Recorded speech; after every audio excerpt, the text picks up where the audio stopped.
Indian External Affairs Minister S. Jaishankar attended the Quad summit in Japan, where the Quad allies issued their strongest ever warning to China yet.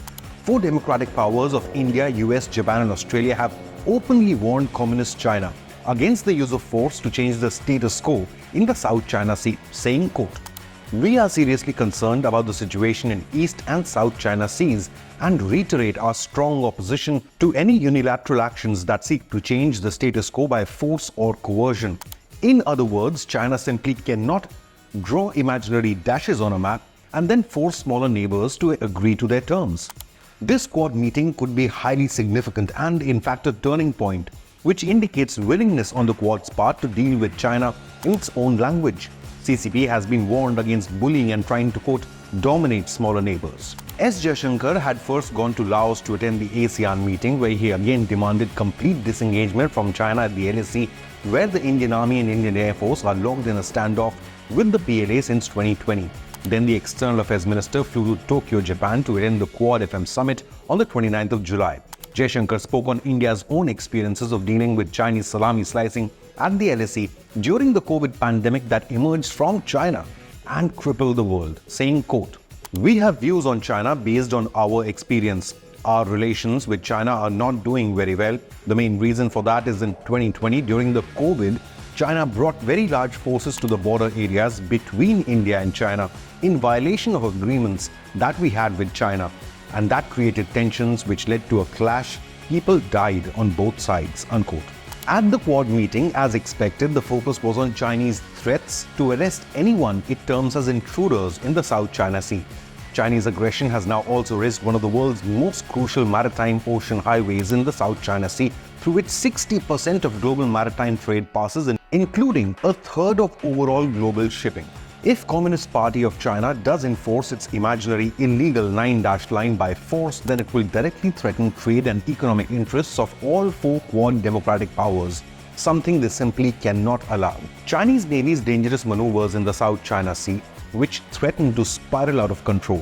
Pledging to bolster maritime security and naval defense and freedom of navigation, the group issued a joint statement calling for a free and open Indo-Pacific after discussions in Tokyo. Meeting was attended by Australia's Penny Wong, India's S. Jaishankar, Japan's Koko Kamikawa, and Antony Blinken from the United States of America. By directly pointing at China, the bloc raised concerns over militarization of disputed features, including illegal Chinese artificial islands in the Spratly Island group, as well as dangerous use of Coast Guard and maritime militia vessels. It drew particular attention to Chinese efforts to disrupt other countries' offshore resource exploitation activities and disregard to neighbors' exclusive economic zones. In a loud and clear message to China, Washington and Tokyo openly labeled the country as the greatest strategic challenge and criticized Beijing for having a foreign policy that, quote, seeks to reshape the international order for its benefit at the expense of others. Australia's Wong also spoke out, highlighting how Quad nations were working to achieve a, quote, a world in which disputes are managed by rules, by talking, by cooperation, not by force or by power, unquote. Urging caution, India reiterated that it will resolve its border military standoff bilaterally with China without seeking any third-party interference. However, New Delhi reminded China to follow international maritime law in the South China Sea. In 2016, an international tribunal at The Hague deemed the Chinese 9-dash line and artificial islands as illegal. However, CCP leadership simply rejected the international ruling and continued to build artificial islands on shoals. Today, most of these islands have been militarized by China, which include runways for fighter jets, radar stations, missile bases, and lodging facilities for military personnel.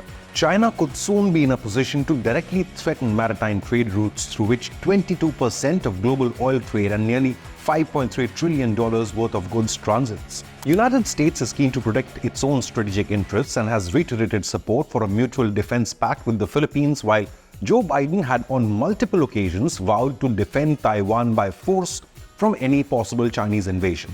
At the Quad meet, US Secretary of State Blinken added, quote, "We are committed to putting our collective resources, our collective strength to work for the benefit of people across the region that we share." Japan's Kamikawa had met Blinken and US Defense Secretary Lloyd Austin on the sidelines of the Quad summit. Tokyo and Washington appear to have taken the strongest and most direct route to challenge China head-on, saying, quote, strong objections to PRC's unlawful maritime claims, militarization of reclaimed features and threatening and provocative actions in the South China Sea, unquote. US and Japan also slammed the heightened aggressive posture taken up by Chinese Navy and Coast Guard and Air Force by use of water cannons, knives and axes to threaten Philippine maritime forces as well as Taiwanese vessels. They added, quote, China's destabilizing actions in this region include unsafe encounters at sea and in the air, efforts to disrupt other countries' offshore resources exploitation as well as dangerous use of Coast Guard and maritime militia vessels, unquote. China, of course, couldn't sit quietly as it was taken to the cleaners by Quad allies. CCP spokesperson fired back and accused US and Japan of, quote, fanning tensions, interfering in China's internal affairs and, best of all, kicking up a fuss about Chinese threat. However, China itself created these tensions when its navy used weapons in the South China Sea against smaller neighbors, while CCP rejected to acknowledge exclusive economic zones of most ASEAN nations. Chinese Foreign Ministry spokesperson added, quote, they claim to promote regional peace and a rules-based international order but are forming blocs, cobbling together exclusionary grouping, manipulating political games and creating confrontations which are the real threat to regional peace and stability, unquote. Directly blaming the United States for stirring conflicts, they added, certain countries send their military vessels to build up differences and build small circles, unquote. China is accusing Quad of creating imaginary enemies. At the same time, it added an imaginary 10th dash to its illegal 9-dash line in direct violation of the Hague Tribunal ruling. Chinese territorial expansionist claims are pretty evident for all to see. Quad, on the other hand, refuses to back down and is working on maintaining a free and open maritime order by launching a maritime legal dialogue to solely focus on the international law of the sea. They have also created a roadmap to help partners improve domain awareness via satellite data training and capacity building. In another breakthrough for India, US Secretary of State Antony Blinken said that they were charting a course for bolstering maritime security in the Indian Ocean and the Indo-Pacific in general to ensure unimpeded flow of lawful maritime commerce. To facilitate monitoring of strategic waters, Quad wishes to develop a robust telecommunications network as well and announced plans to roll out an open radio access network in the island nation of Palau. Maritime domain awareness is the bloc's top priority now, as well as resilience of subsea cable networks, a key battleground in the US-China tech war. Quad also pledged to advance cooperation in cybersecurity to protect supply chains and critical infrastructure from hacking. All that's great, but what is the future of Quad?